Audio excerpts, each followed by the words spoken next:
Abrimos nuestras Biblias en el libro de Efesios, la carta a los Efesios, capítulo 4, versículo 22.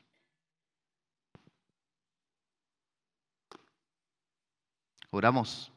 Padre, te damos gracias por poder venir acá, a hacerte culto, Señor, adorarte, homenajearte, Señor. Gracias por darnos la oportunidad de venir acá a escuchar tu palabra, tu verdad. Y eso queremos hacer ahora, Señor. Que podamos entender, comprender un poco más de tu verdad y ser un poco más libres, Señor. Gracias por todo lo que tú nos das, Señor. En el nombre de Jesús, amén. Dice así la palabra de Dios. El libro de Efesios, antes de empezar a leer, es un libro que ha sido predicado varias veces en este púlpito. Hace poco el pastor nos predicó 2 sermones seguidos sobre Efesios 5, de no quedarnos en el camino, ¿no? De seguir adelante. Aldo también nos ha predicado, Ricardo, el pastor Lemuel hace algún tiempo atrás también nos hizo una serie de 5 cultos donde en los 5 sermones nos predicó y paseamos por el libro de Efesios para allá y para acá. El libro de Efesios es una carta de Pablo muy, muy completa. Son 6 capítulos donde Pablo usa de mucha doctrina, usa de mucha vida práctica y hace un equilibrio entre las dos cosas. Y nos habla de unión de iglesia, unión de familia, unión como hermanos. Pero todo unido en Cristo. Todo unido en Cristo, que todo es unificado en Cristo. Y esto es muy importante, ¿no? La carta a los Efesios es una carta muy, muy completa. Y dice así, Efesios 4:22. Con respecto a su antigua manera de vivir, despójense del viejo hombre que está viciado por los deseos engañosos, pero renuévense en el espíritu de su mente y vístanse del nuevo hombre que ha sido creado a semejanza de Dios en justicia y santidad de verdad. Hoy vamos a tocar 3 puntos, uno por cada uno de estos versículos. Pero vamos a comenzar por este segundo versículo, por el 23, donde dice, pero renuévense en el espíritu de su mente. Renovar nuestro entendimiento. Es algo fundamental como hijos de Dios, como cristianos, para nuestro caminar diario, renovar nuestro entendimiento. Hay unas frases que escuché hace algún tiempito de un pastor brasileño que me parecieron muy, muy atinadas y pertinentes para contárselas ahora en el mensaje, ¿no? Y dice, entendimiento equivocado genera una fe equivocada y te lleva a un lugar equivocado. Entendimiento correcto te genera una fe correcta y te lleva al lugar correcto. Lo repetimos, entendimiento equivocado te genera una fe equivocada y te lleva a un lugar equivocado. Entendimiento correcto te genera una fe correcta y te lleva a un lugar correcto. En Romanos, en la carta de Romanos, Pablo, allí en el capítulo 10, en el versículo 17, dice, por esto la fe es por el oír y el oír por la palabra de Cristo. Tiene que ver con esto, ¿no? Porque nosotros lo primero que hacemos es escuchar. Nosotros recibimos de parte de Dios una revelación que la escuchamos. Y eso que escuchamos nos genera un entendimiento correcto. Y eso, a consecuencia, nos genera una fe correcta, porque la fe es creerle a Dios o creerle a otra cosa. La verdadera fe es creerle a Dios. Entonces, cuando yo escucho, entiendo lo que Dios me dice, yo le estoy creyendo a Dios. Y eso me genera que yo voy a ir a un lugar correcto, me voy a manejar de una forma correcta, voy a entender las cuestiones de una forma correcta. Si lo que escucho no es la revelación de Dios, no es la palabra de Dios, sino que es otra cosa, me genera otro entendimiento. Y ese otro entendimiento me genera que yo le crea a otra cosa que no sea la revelación de Dios. Y eso me lleva a un lugar incorrecto.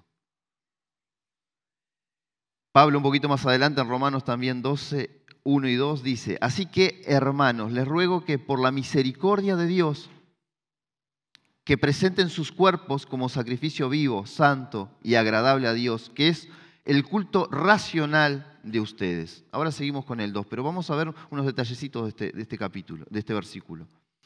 El final dice que es el culto racional.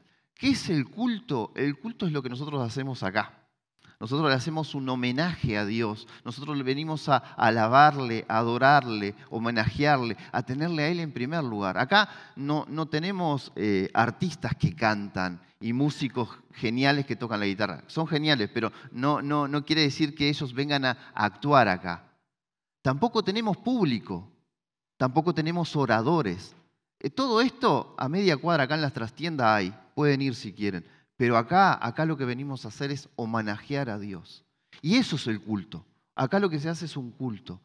Y lo que dice Pablo acá es que nuestra vida debe ser un culto. Debe ser ese homenaje, esa adoración a Dios. Racional, dice. No es una cuestión, me voy, entro en trance. No, es algo entendible. Es algo que se entiende, es algo racional. Es algo de la voluntad. Yo decido hacerlo. Y dice que ese culto racional es presentar nuestro cuerpo. ¿Y qué es nuestro cuerpo? Es todo. Es nuestro caminar, es nuestro hacer, es nuestro hablar, es nuestro mirar, es nuestro escuchar. Toda nuestra vida es el culto racional a Dios. Es poner nuestra vida en sacrificio vivo, dice. Vivo quiere decir unido, que hay una relación, que hay una comunión, que hay una fluidez entre uno y otro. Eso es estar vivo, estar unido. Ese sacrificio es vivo, ese sacrificio es santo, o sea, puro, limpio, apartado para Dios y es agradable a Él. Esa es la idea de este culto racional de que entendemos. Y dice en el segundo versículo, no se conformen a este mundo. ¿Y qué quiere decir no conformarse a este mundo? El conformarse es tomar la forma, es agarrar la forma de este mundo, es adaptarnos, es mimetizarnos, es mezclarnos con este mundo. Nos pasa y nos ha pasado, ¿no? Estamos en nuestro trabajo, en otro ambiente, en la familia que no es cristiana y nos mezclamos, somos iguales, ahí tratamos de adaptarnos, nos conformamos a este mundo. ¿Qué dice Pablo? Que no hagamos eso, que no nos conformemos a este mundo. Más bien, transfórmense en la renovación de su entendimiento, de modo que comprueben cuál sea la voluntad de Dios buena, agradable y perfecta. ¿Qué dice acá Pablo? Que nosotros tenemos que renovar nuestro entendimiento. ¿Qué quiere decir eso? Que tenemos que constantemente estar entendiendo y volviendo a entender aquello que ya entendimos, porque nos olvidamos, porque vivimos en un mundo que está influenciándonos constantemente. Entonces, Pablo nos dice que tenemos que renovarnos, tenemos que venir al culto, escuchar la palabra de Dios, ir a la escuela dominical, hacer estudios devocionales en casa. Todos los días tenemos que tener la Biblia en la mano y leerla, levantarnos, tener un contacto diario con ella. ¿Por qué? Porque es la revelación de Dios. ¿Y qué genera eso? Un entendimiento correcto para creerle a Dios. Si yo no escucho a Dios, yo no puedo creerle. Yo necesito escucharlo. Entonces genero un entendimiento correcto y ese entendimiento me genera una fe correcta y voy a actuar de forma correcta a consecuencia. Y voy a vivir de forma correcta y voy a vivir con mi identidad correcta. Jesús, en Juan 8, también habla del tema. 8:31 y dice, si ustedes permanecen en mi palabra, serán verdaderamente mis discípulos y conocerán la verdad y la verdad los hará libre. Fíjense que habla de ser libres. ¿Y libres de qué? Libres del pecado, libres del yugo del pecado, libres de la mentira de este mundo, de la mentira que genera este ambiente del mundo, la mentira que viene de parte de Satanás, del diablo, de todo esto que se genera como un sistema que está constantemente bombardeando. Entonces, ser libres de eso, de ese yugo del viejo hombre, ¿no? Dice que debemos conocer la verdad para ser libres. Si debemos conocer, nosotros sabemos, los que vamos a la escuela dominical, estudiamos, hemos hablado de esta palabra conocer, sobre todo ahora que dimos Amós y Oseas, ellos hacen hincapié de la palabra conocer. Conocer quiere decir intimar. No es simplemente, te conozco, no, es esa relación de esposos, de intimar, de relación, de tener un conocimiento firme. ¿Y qué quiere decir Jesús con esto? Que conocer la verdad es tener esa relación con la verdad. ¿Y qué es la verdad? Es la palabra de Dios, es Jesús mismo, esa es la verdad. Y dice que si ustedes permanecen en mi palabra, serán verdaderamente mis discípulos. ¿Y quién conoce la verdad y son libres? Son los discípulos de Jesús. Somos nosotros. Somos los que hemos nacido de nuevo y estamos en contacto con Él.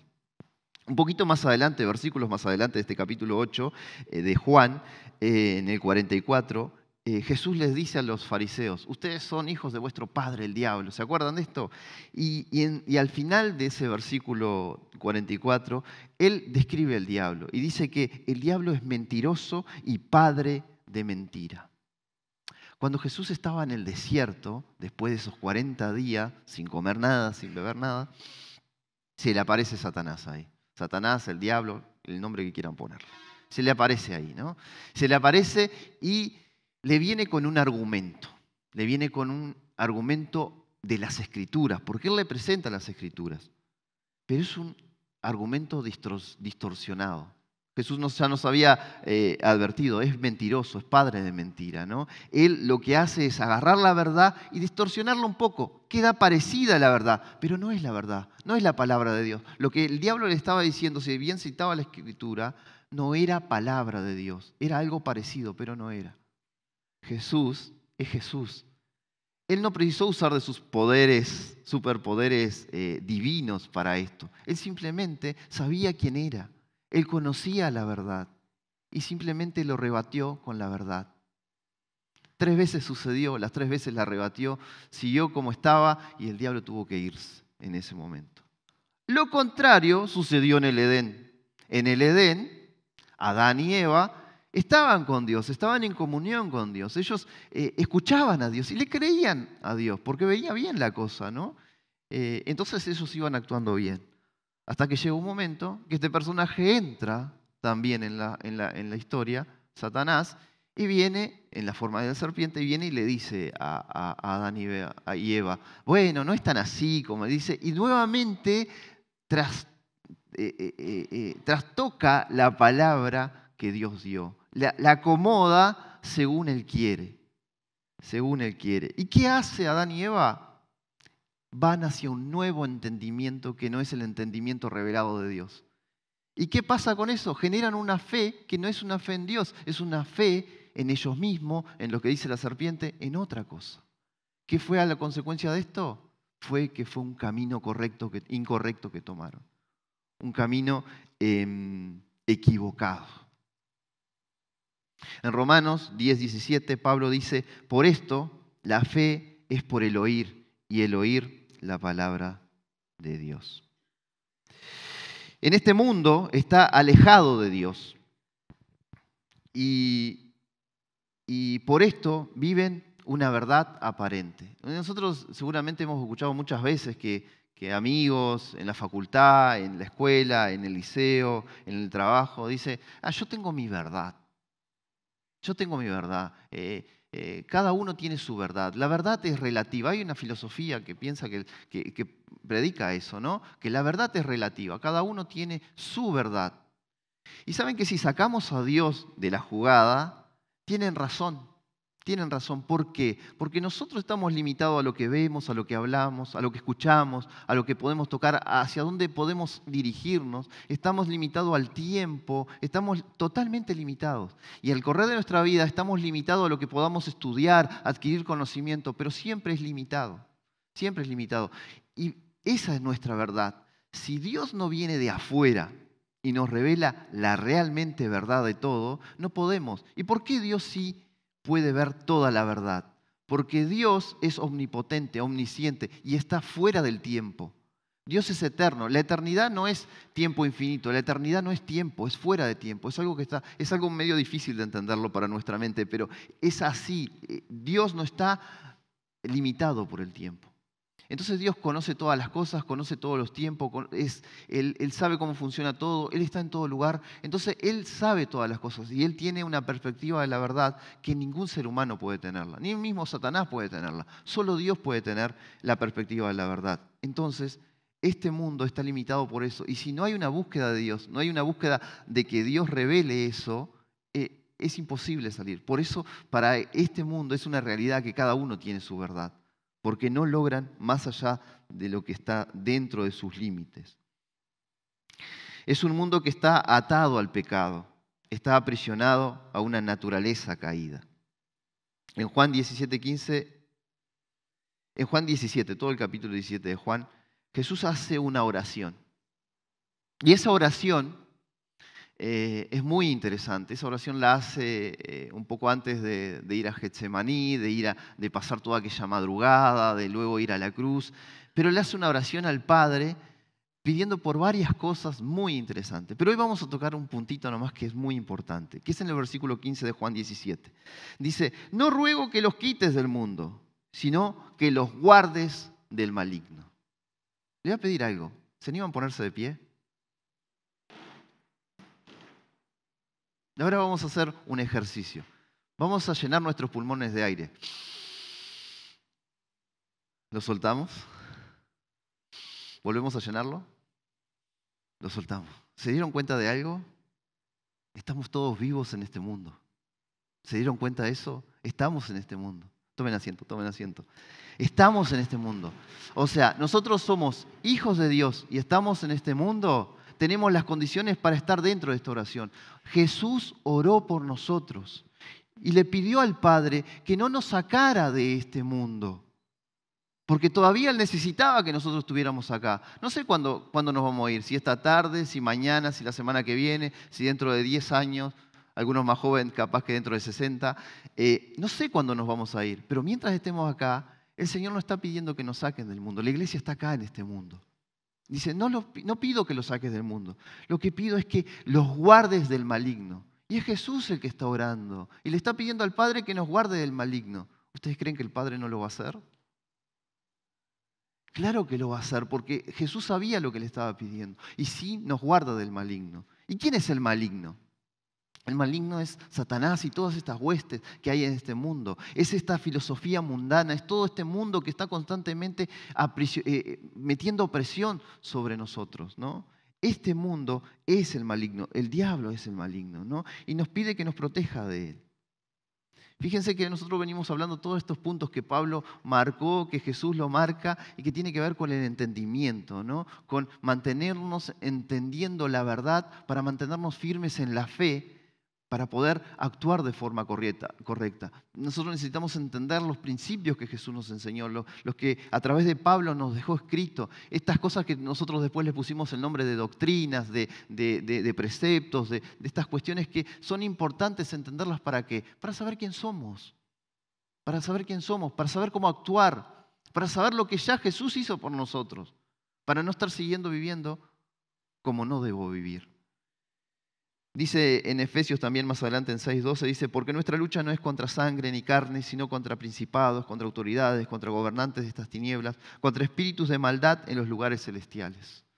Nuestra lucha, hemos visto cada actuación ahí con esto de la guerra espiritual, cada lucha, cosa rara, y sin embargo la gran lucha es acá, es mantener la verdad acá y acá. Si mantenemos la verdad acá y acá, no hay forma. Como le pasó a Jesús. Jesús sabía quién era, Él sabía la verdad y Él sabía cuál era su misión. Cuando vino Satanás, no tuvo chance. Vino con dardos, diferente al Edén, que vinieron los dardos, vinieron esa guerra a hacerle en contra de la verdad y logró vencer. Tenemos que entender que nuestra gran guerra es acá, en entender estas verdades. ¿Ustedes se dieron cuenta que la Biblia es escrita? Y si la Biblia es escrita, no va a venir ninguna cosa que va a caer espiritualmente y vamos a entrar en trance y si es escrita es porque tenemos que leerla y tenemos que entenderla y tenemos que comprenderla. No va a caer una cuestión del cielo y vamos a empezar a brillar en el entendimiento. No, tenemos que leerla. Y mediante las Escrituras va a venir la fe y el Espíritu Santo va a obrar a través de eso. Sí hay un poder de Dios, hay una revelación de Dios, que no todo lo que lee la Biblia la pueden entender. Pero nosotros que hemos nacido de nuevo, tenemos esa revelación, el Espíritu Santo vive dentro de nuestro corazón. Ya no somos el viejo hombre, ahora vamos a afirmar un conocimiento importante para que entendamos y podamos vivir más libres. Ya no somos ese viejo hombre.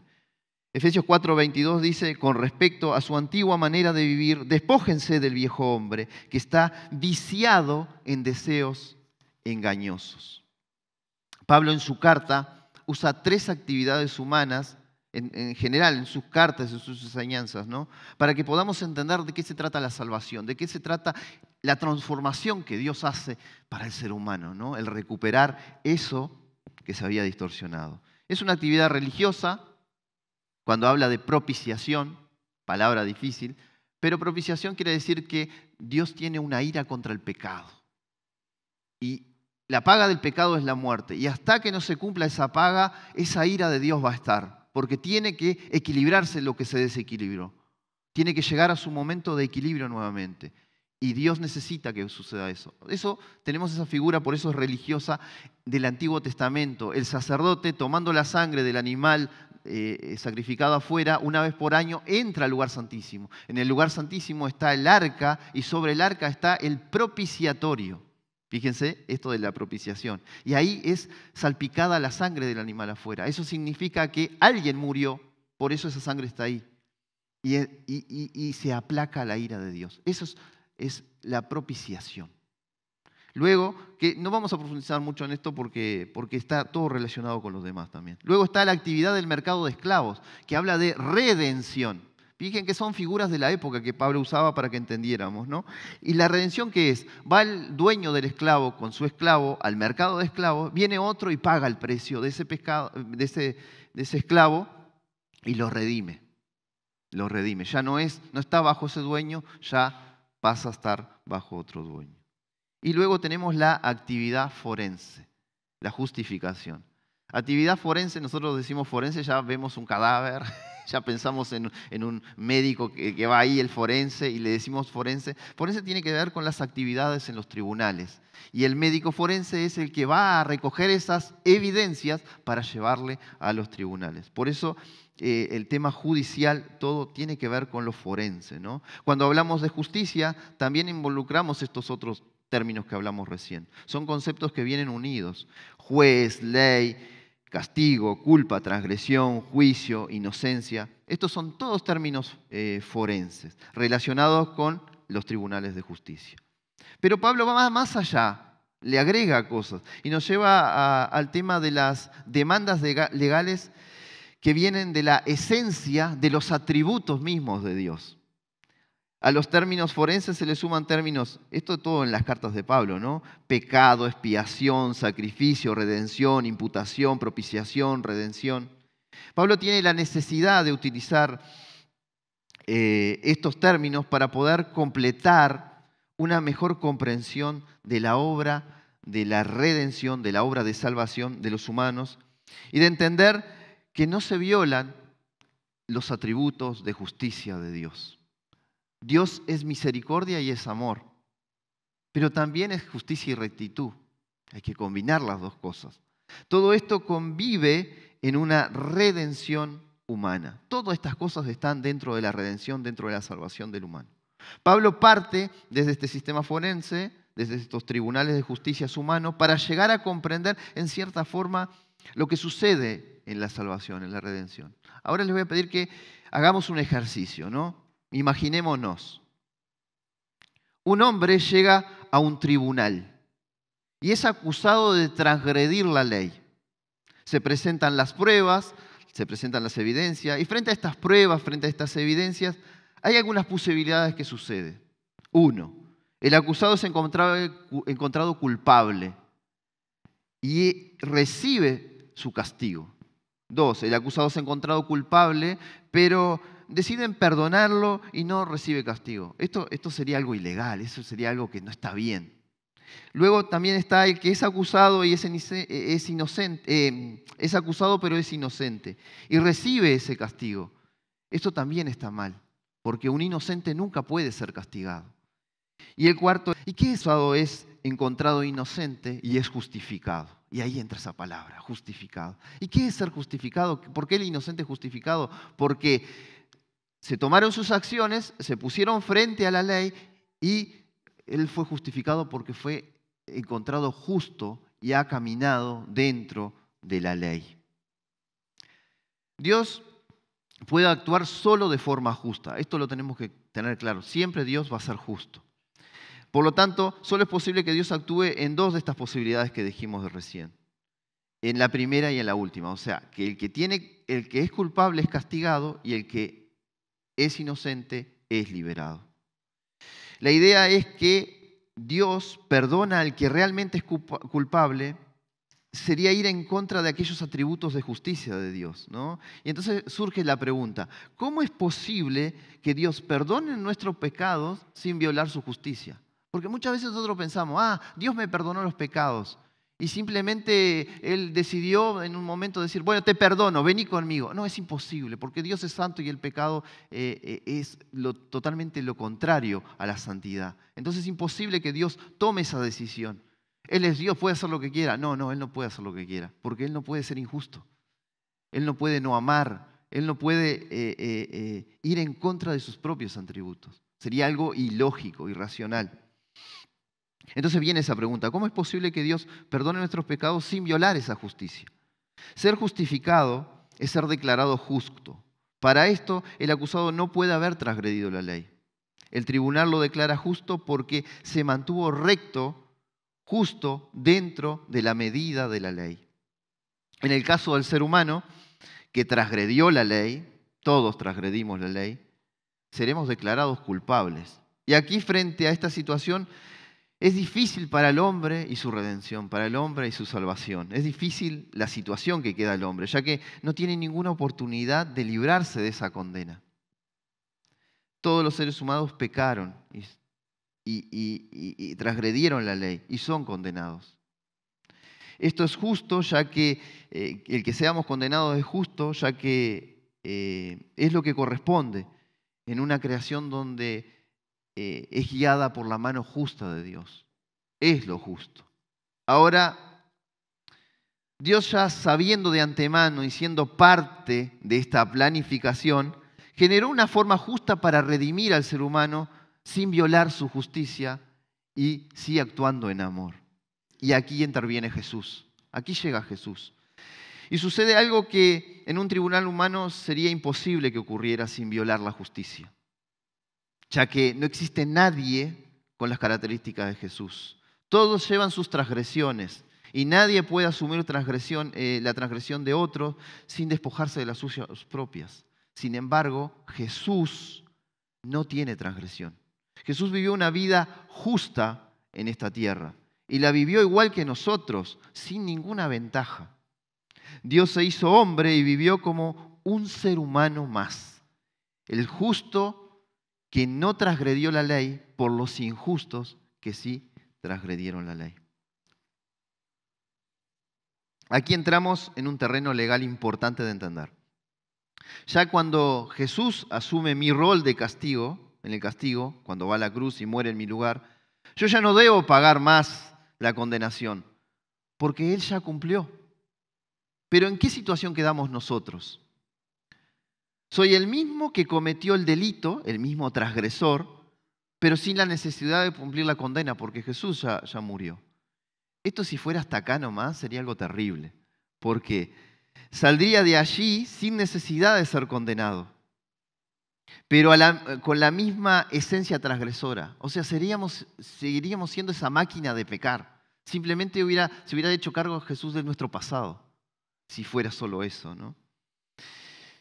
Por eso, en la justificación hay como un enroque, usando términos de ajedrez. Hay un enroque doble. Jesús lleva sobre Él la condena de mi transgresión y yo muero junto con Él. Ese viejo yo, ese viejo hombre, ese que desde antes de conocer esta verdad vivía para atrás, ese yo de nosotros del pasado, muere juntamente con Cristo en la cruz. Pero también las justas obras de Jesús son imputadas a mí. Y yo vivo como una nueva creación en Cristo Jesús. O sea, yo soy una nueva creación. Ya yo no soy aquel viejo Decio. Yo soy una nueva creación. Soy una nueva criatura. Y vivo como una nueva creación en Cristo. Así que aquel viejo hombre, transgresor, murió. Ya no existe más. Aquella vieja creación caída dejó de ser. Ahora soy un nuevo hombre y una nueva creación en Cristo Jesús. La salvación Esto tiene que quedar claro. Esto tiene que ser algo que es bíblico y es una verdad que tiene que quedarnos claro. La salvación no es por nuestras obras. La salvación son por las obras de Cristo, es por el plan de Dios. Las que nos dan salvación y somos declarados justos delante del tribunal de Dios. Por eso el justo vivirá por la fe, ya que al creer lo que hizo Dios por mí, tengo vida mediante la obra redentora de Cristo. Es aquello del principio. Tengo que entender, tengo que tener un buen entendimiento para poder creerle a Dios. Dios viene y me dice, en la Biblia, en el Nuevo Testamento, en Jesús mismo, esto es lo que hice por ti. ¿Y qué tengo que hacer yo? Escuchar. Lo escuché a Dios, escuché su voz, su revelación y le dije, sí, te creo. Es lo único que hice yo, es creer lo que Él hizo. Y eso es fe. Y eso me lleva a un nuevo lugar, me lleva a un nuevo momento. Ya no soy aquel viejo hombre, soy una nueva criatura. El perdón de Dios al ser humano llega mediante todo su plan de redención y no solamente por un hecho puntual. Por eso, aquella pregunta que hicimos hace un ratito, ¿cómo puede Dios perdonar nuestros pecados sin violar su justicia? Es contestada en esta pregunta. Este plan perfecto y completo. Es todo un plan que era necesario para que el amor de Dios nos rescatara y para que fuera justo. En Gálatas 2, 19, 20, Pablo dice también, porque yo por la ley soy muerto para la ley, a fin de vivir para Dios. Con Cristo estoy juntamente crucificado. Y ya no vivo yo, el viejo hombre ya no vive más. Vive Cristo en mí. Y ahora lo que vivo en la carne, o sea, en este cuerpo, lo vivo en la fe del Hijo de Dios. ¿Qué es en la fe? Es lo que escuché y le creo a Dios y actúo según lo que escucho y creo. El cual me amó y se entregó a sí mismo por mí. Hermanos, hay un término en teología que se llama la salvación posicional. ¿Qué es esto? Es que nosotros no somos salvos por hacer, sino somos salvos porque lo que hizo Jesús. Y nos pone en ese lugar. Nosotros no somos salvos porque hicimos, nosotros somos salvos porque Jesús nos puso ahí, porque Dios nos puso ahí. No hicimos nada, no hicimos nada. Y bueno, ahora no hice nada y no tengo que hacer nada. No, ahora cambió todo, porque soy una nueva criatura. Pablo en el 22 nos había dicho, con respecto a su antigua manera de vivir, despójense. Esta ropa que tengo no me queda chica. ¿Por qué? Porque no es mía. Es del viejo hombre. Despójense, sáquense esa ropa que está viciada de deseos engañosos. Pablo nos dice que todo lo que proviene de fe, no proviene de fe, es pecado. Porque podemos empezar a preguntarle, bueno, ¿qué es esa vieja ropa? ¿Qué es eso que me incomoda? ¿De qué se trata eso? Y se trata del pecado, ese pecado que sigue rondando ahí. Ya somos un nuevo hombre, pero estamos vestidos con algunas ropas de este mundo. ¿Por qué? Porque queremos conformarnos a este mundo, queremos adaptarnos, queremos tratar de pasar desapercibidos. Pero Pablo nos enseña que el pecado es todo aquello que no proviene de fe. ¿Y qué es aquello que no proviene de fe? Es aquello que no viene de la revelación de Dios, que no viene de lo que escucho. Por eso necesitamos estar constantemente renovando nuestro entendimiento. ¿Para qué? Para tener un entendimiento correcto, para tener una fe correcta, para creerle a Dios y para vivir una vida correcta. Y el último punto, el punto 3, dice, somos nueva creación en Cristo. Vístanse del nuevo hombre que ha sido creado a semejanza de Dios, en justicia y verdad. Ya esta ropa la tenemos que sacar, la ropa del viejo hombre. Hay un concepto que hace muchos años ronda la iglesia evangélica, que es la lucha con el viejo hombre, ¿no? Es un concepto que tenemos que estudiarlo un poco más, ¿no? Porque ¿cómo podemos luchar con un muerto? Él está muerto en la cruz. ¿Cómo vamos a luchar con Él? Y vivimos años y años luchando con el pecado porque es mi viejo hombre. Ya no luches más, está muerto. Es un viejo hombre que está muerto. Somos una nueva creación. Cada uno de ustedes, cada uno de nosotros, somos una nueva vida, tenemos una nueva vida en Cristo Jesús. Hermanos, tengo una noticia para ustedes. Podemos dejar de pecar, ya dejemos de pelear con el viejo hombre. Podemos tener vidas más limpias, más puras. ¿Por qué? Porque Pablo nos enseña en la Biblia que podemos. A veces pecamos con alguna cosa, no vamos a ser perfectos hasta el final, pero sí podemos ser mejores cada día. Cada día podemos ir despojándonos de estas ropas que no son nuestras. Pero a veces hay pecados que vienen, ofensas a los hermanos, esas cuestiones pornográficas que están ocultas, que nadie las ve, y todas esas cuestiones. Y pasa una semana, no le pedí perdón al Señor, pero sigue remordiéndome ahí adentro. No hablé con el hermano y sigue, pasa 2 semanas, pasa 3 semanas, pasa 1 año, y vivo aprisionado con una ropa que no es mía. Cuando en el momento que me di cuenta, porque el Espíritu Santo está dentro de nosotros diciéndonos que hicimos mal, en el momento que me di cuenta, es en ese momento le pido perdón a Dios y se arreglan las cosas. Voy con el hermano y lo arreglo. ¿Saben que hay gente que termina yéndose de sus congregaciones por no arreglar las cosas por sus hermanos, para no verle la cara? Cuando tenemos que hacerlo al instante. Tuve el problema con él acá porque no salía el ritmo, no sé qué, y me enojo y todo. Cuando salgo afuera, vuelvo y le pido perdón. Le pedí perdón a Dios y así se funciona la cosa. Es al instante. Quitémonos, cuando vemos que nos vestimos con una ropa del viejo hombre, saquémosla al toque, ahí, al momento, al toque, como dicen los muchachos hoy. El viejo hombre, ¿qué son las características que tiene? Mentira, enojo, robos, chismes, venganza, promiscuidad, borracheras, orgullo, avaricia, etcétera, etcétera, etcétera. Eso todo es el fruto del viejo hombre. Eso todo es esa ropa que ya no nos queda. Cuando estábamos en el mundo disfrutábamos de esas cosas porque nosotros teníamos un matrimonio con eso, ¿no? Como que era parte de nuestra vida y era parte de este mundo. Éramos como pez en el agua en el mundo. Pero ahora que somos nuevas criaturas, esas cosas no nos pertenecen. Vístanse del nuevo hombre que ha sido creado a semejanza de Dios. Y ese nuevo hombre que nació de nuevo está lleno del Espíritu Santo. Y el Espíritu Santo tiene un fruto, tiene un resultado. Muchas veces nosotros como evangélicos hemos querido, se nos viene a la mente, seguramente a todos nos pasó, que bueno serían que los enfermos se sanaran y que el Espíritu se comenzara a mover y que tuviéramos esas experiencias grandísimas y todo.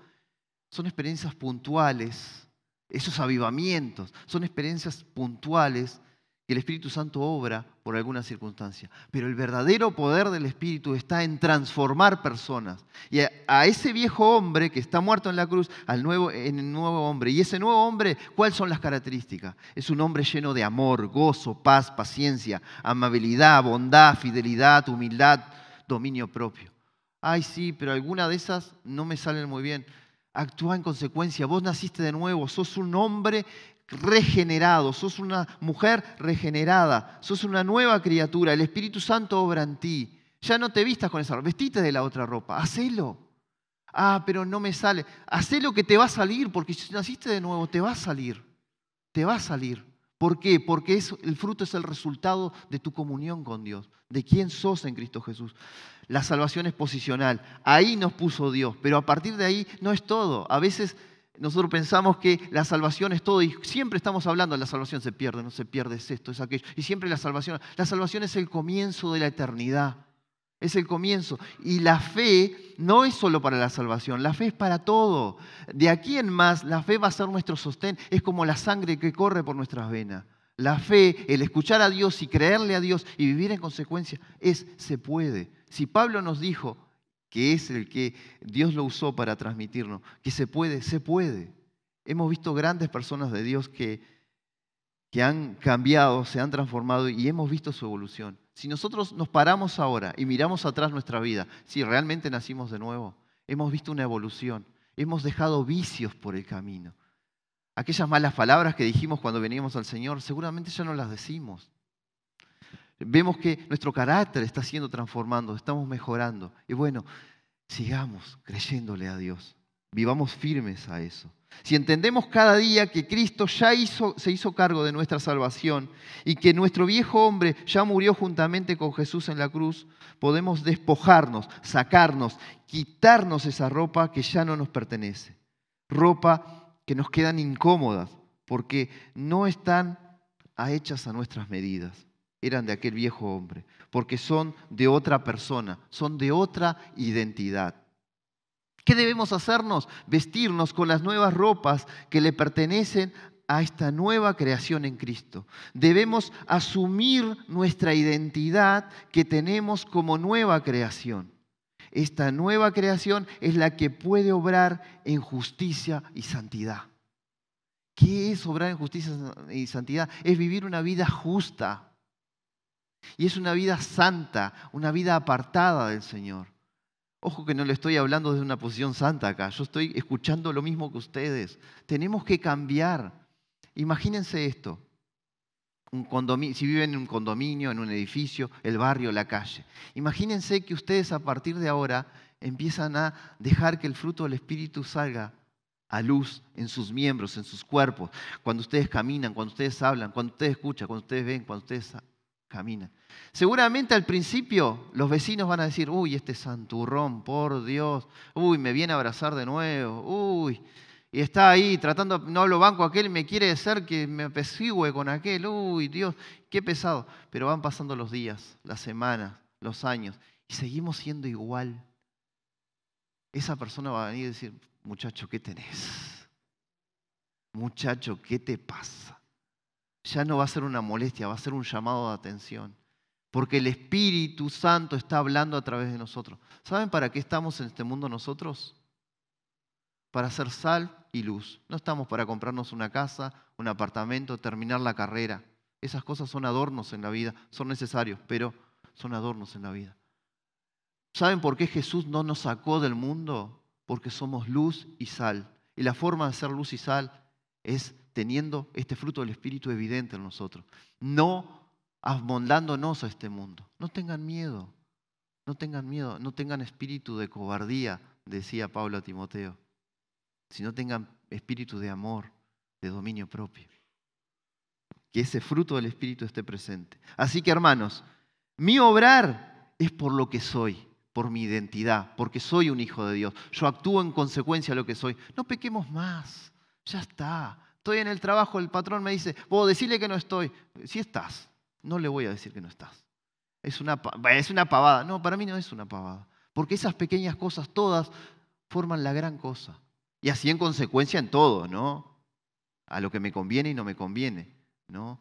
Tengo que ser fuerte, porque soy fuerte. El Espíritu Santo, el poderoso vive en nosotros. Así que mi obrar es por lo que soy, por mi identidad. Y no debemos hacer las cosas para llegar a Dios. Ya estamos en Dios. Ya somos salvos. No debemos hacer para ser salvos. Ya somos salvos. Ahora debemos hacer porque somos salvos. Inclinemos nuestros rostros. Padre, nos unimos como iglesia, como congregación, como Pievo. Nos unimos con los amigos que han venido hoy. Y queremos pedirte algo en especial.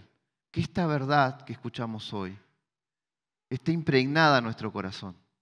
Que esta verdad que hoy llegó a nuestros corazones sea firme y que nuestra fe sea fuerte en ti, Señor. Que esa fe sea fuerte en ti y que podamos creerte y no moldarnos a este mundo. Que vayamos ahí afuera ahora, cuando salgamos la reja acá y marquemos la diferencia. Que sea la luz tuya prendida en nuestras vidas y que cada uno de esos atributos que son divinos, son tuyos y que nos los das hoy estén en nuestros miembros, en nuestros cuerpos. Padre, queremos pedirte, queremos ser seguramente, mis hermanos en su mente ahora están diciendo, sí, yo quiero ser eso. Bueno, queremos pedirte, Padre, que cuando salgamos allá afuera seamos verdaderas luces. Que, Dios mío, podamos vivir una vida plena en ti, que le damos sazón a esta Montevideo, que seamos, como nos enseñábamos el culto pasado, en el sermón pasado, que seamos luminarias en esta ciudad, Padre, en nuestro país, que seamos luminarias en este mundo, Padre, y que podamos llevar tu verdad, tu evangelio, no solo en las palabras, sino que en nuestra vida. Gracias te damos por la salvación. Gracias porque nos justificaste. Gracias porque hoy el Padre mira nuestro pasado y te ve a ti, Jesús. No nos ve a nosotros. Gracias, Padre, porque somos nueva criatura en ti. Nuestra eternidad está asegurada en ti. Gracias, gracias. Mil gracias por la salvación. Y gracias por la oportunidad de estar en este mundo sirviéndote y llevarle el Evangelio a este mundo perdido, Padre. Gracias por tu verdad, gracias por tu amor, gracias por Jesucristo y gracias porque podemos vivir en comunión eternamente contigo. En el nombre de Jesús, amén.